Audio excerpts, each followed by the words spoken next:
So we're in Canyonlands National Park in the Maze District looking for the Great Gallery. This is said to be the most well-preserved example of Barrier Canyon style petroglyphs in the world. And they're really only from this region, but this is the best one. So we're gonna head down there. It's about a 7 to 8 mile out and back hike. Total distance, I think there's 1,000, 1,500 feet elevation gain and a lot of sand. Quick word of caution about the maze. It is a very, very remote area of Canyonlands. This is a really remote area of that district. So you're out here, we saw 2 other cars, passed one on the road, and that's about it. So if you come out here, you need to be self-sufficient. The road getting to this trailhead wasn't that bad, except for maybe the last mile. Really good by road standards out here, but it's still, if it was wet, I wouldn't want to try it. Otherwise, it'd probably be all right with just about any vehicle. But if you come out here, you want to be prepared to be self-sufficient. We have overnight camping gear. We have recovery gear for our vehicle. It's all full sun exposure with no water. So we've got SPF protection and plenty of water. So come out here, make sure you're prepared because this is the middle of nowhere.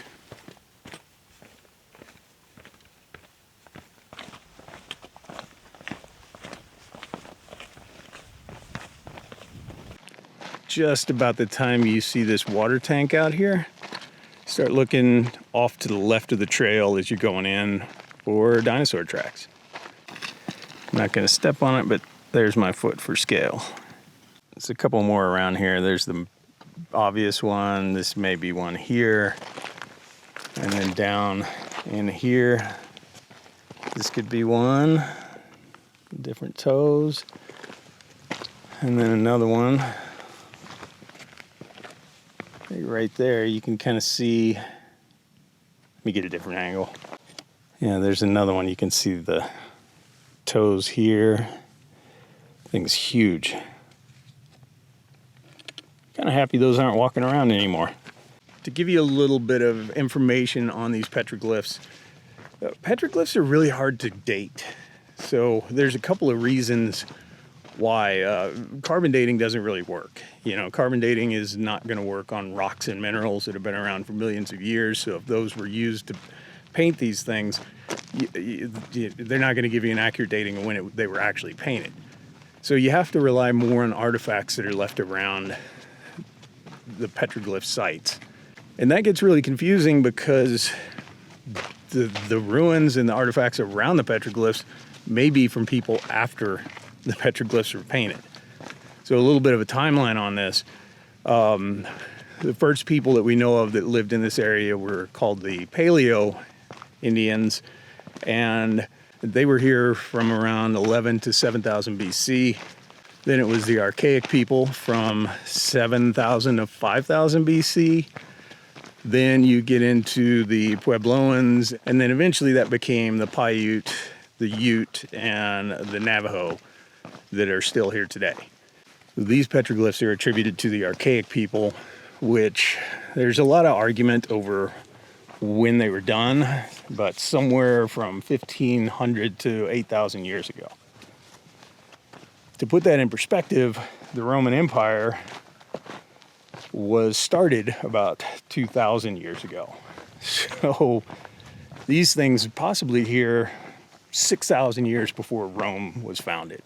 To give you a little bit of the history and how old and why it's so important to preserve these, because this is not just a history of this area, this is a history of humankind. And I just feel lucky to be able to see something that's been around for that long.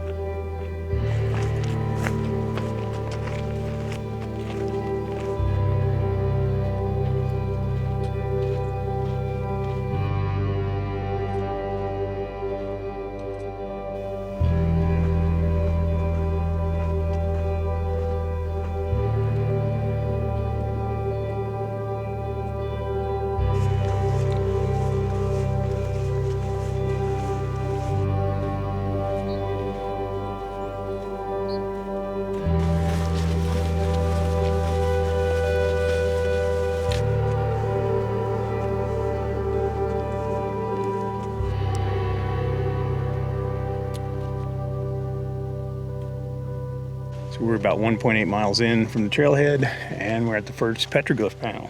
So let's check it out. Wow, that is way up there.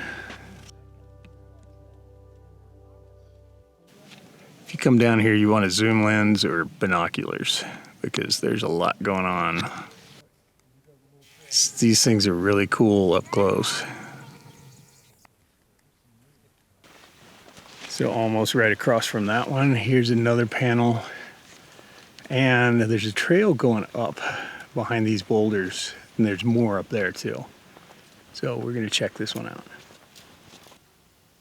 So since carbon dating doesn't work that well, one of the ways that they can tell the period this came from is what's in the pictures. Or in this case, what's not in the pictures. And what's not in these pictures in this style of petroglyph is no bow and arrow, which that kind of puts it in that archaic time frame. Another way they can tell is sometimes newer art styles were painted over these. And that's kind of what's interesting on this particular spot here is bow and arrows are pictured. So what they think is that the Ute added onto this petroglyph panel at a later date. So probably hundreds, if not thousands of years after it was initially painted. It's hard to see, and you shouldn't touch these. I'm not touching them, I'm pointing, but this is a figure here, and that's a bow and an arrow. And then probably a buffalo, I guess, with the horns. This one looks like a dinosaur. It looks like a deer or something. Or maybe like a bird, like pheasant, turkey. Yeah, there's like antlers. Oh yeah, you're right.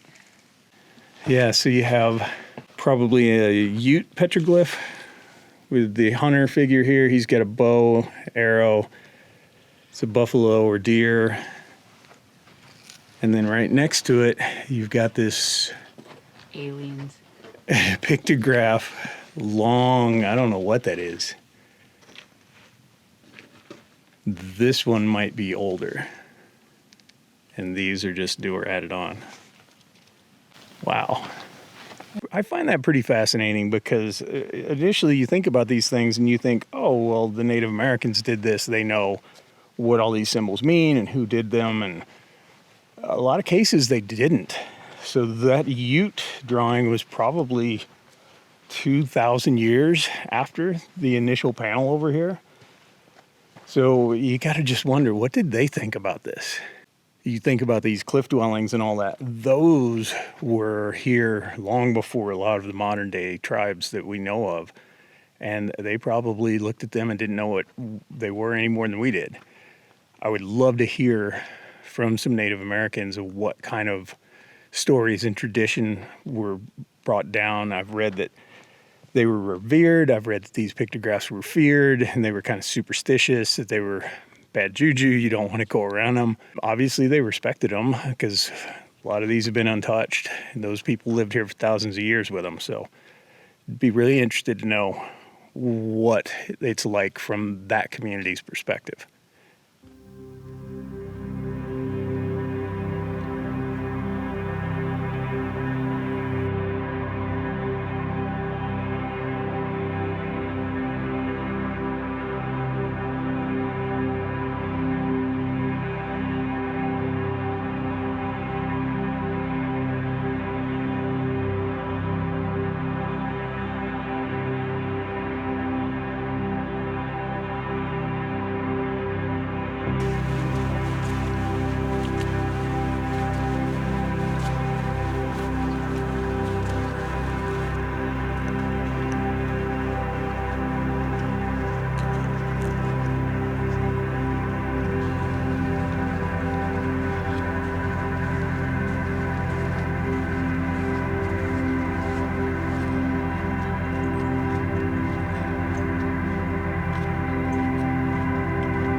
So about a mile past those last two panels, we have another one in this alcove right here.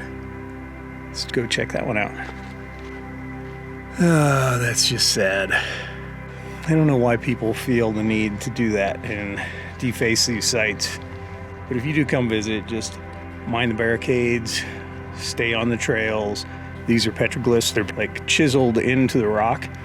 Pictographs, they're painted on, and you shouldn't touch either, but especially in the pictographs, the oils in your skin can ruin those and degrade them.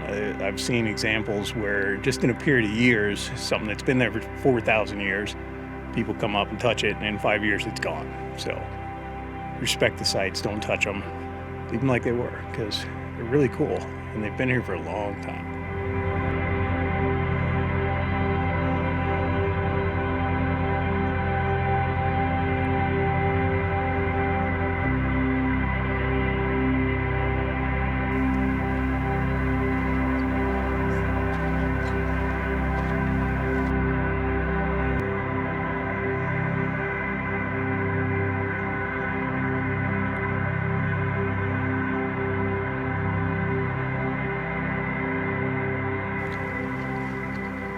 They would put these in these alcoves, and I don't think we know if they used to put them out in the open, but with these alcoves, they're protected, and that's why they're still around today.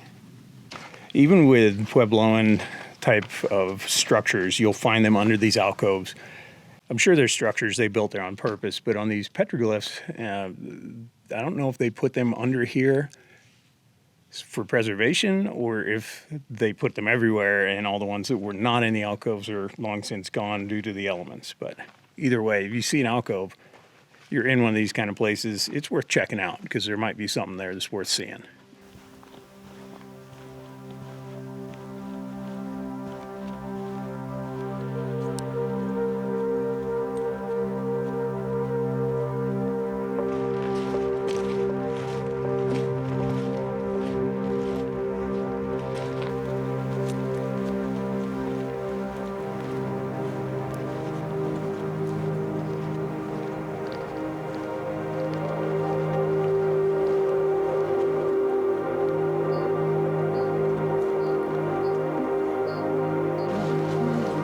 Yeah, it's right up there.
So that was the Great Gallery. It is the most well-preserved and best example of that barrier canyon style petroglyphs. We're gonna head back to the car now and then go up the road a little bit to Colonnade Arch. So I'm gonna keep hiking. I don't know how to end them. I mean, we're going back to the truck.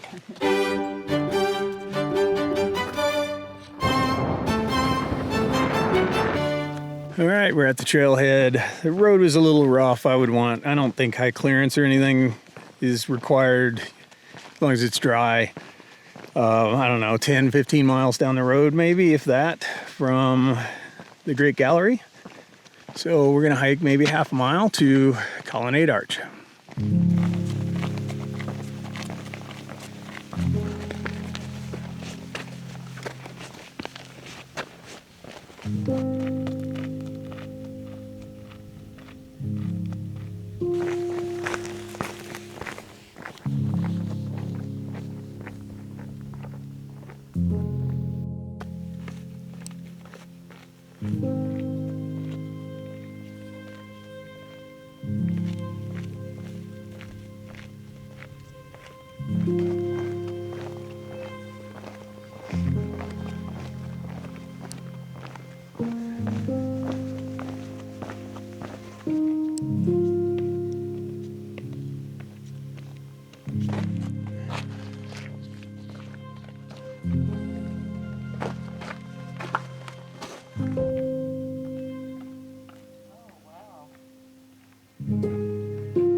Oh yeah, that's it. I think you go down here.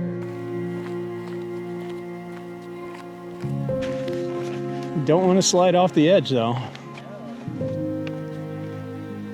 Oh, wow.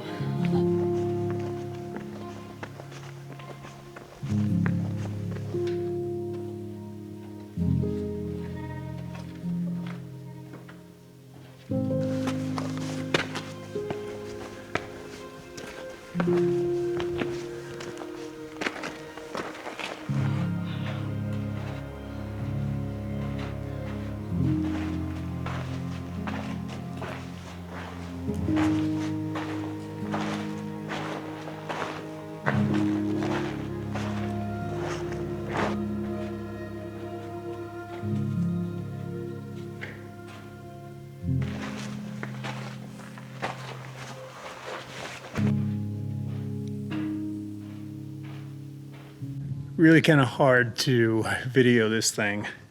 Came over the hill, saw that little arch, thought that was it, and was a little bummed out. But right around the corner from that is Colonnade Arch, up there somewhere. 5-hole arch is another name for it, and it just, the views from inside the arch over here are just incredible. So yeah, we're at the 3/4 mile, mile and a half hike. I don't know what it is. But right now, we're gonna look around a little bit longer and then head back to the truck and then go set up camp. Yeah, we're done here. A couple of reasons for that. Archaeologists are just more interested in artifacts. Heading out into a canyon to find, what the f are we doing? What's the name of this canyon? 11,000 to 7,000 BC. Then came, I always forget the name of them. I think some of these are 1926, Albert Weber, 1904. Can't read the name.